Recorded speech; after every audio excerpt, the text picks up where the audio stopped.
kung may mga anak kayo na gumagamit na ng cellphone, kailangan po i-set up natin ito sa kanilang mga Facebook settings. Lalong-lalo na po kung lagi silang nag-Facebook para po hindi lumabas yung mga sensitive content or hindi nila mapanood yung mga hindi karapat-dapat na mapanood nila. I-set up nyo lang po ito sa kanilang mga Facebook settings.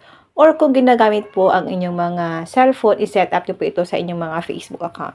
Ngayon, open lang natin ang ating Facebook. Tap 3 lines. Scroll down. Tap Settings and Privacy. Tap Settings.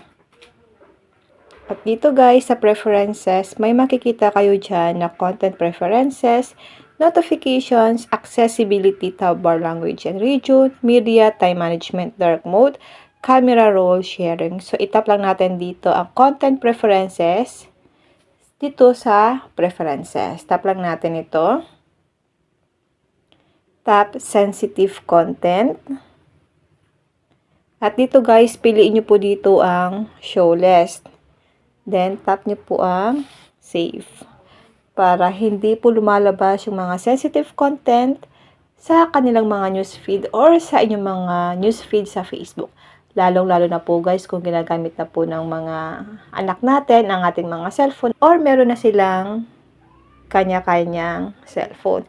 I-set up nyo lang ito guys para po magabayan natin yung mga anak natin kasi hindi naman po talaga natin guys maiwasan na may mga lumalabas talaga sa ating mga newsfeed na hindi talaga kaaya-aya. So, pwede po natin siya guys i-set up sa ganito para maiwasan po nila yung mga lumalabas sa kanilang mga newsfeed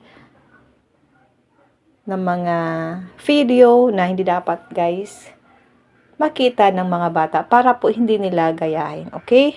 I-set up nyo lang ito guys para din po ito sa mga anak natin. Yun lang guys, sana po may natutunan kayo sa aking video.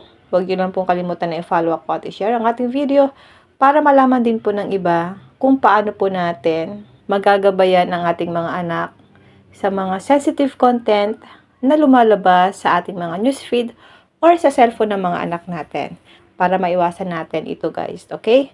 Yun lang guys. Thank you pala guys sa mga followers ko, sa mga subscribers ko sa aking YouTube channel. And now, thank you for watching. God bless you all. Huwag po natin kalimutan na i-share at i-like ang ating video para malaman din po ng iba kung paano natin mapoproteksyonan ng ating mga anak kung gumagamit na po sila ng cellphone sa mga lumalabas sa mga sensitive content sa ating newsfeed sa Facebook. Or pwede po natin ito guys i-set up sa ating mga cellphone kung ginagamit na po ng mga anak natin ng ating mga cellphone. Para din po ito guys sa ating mga anak.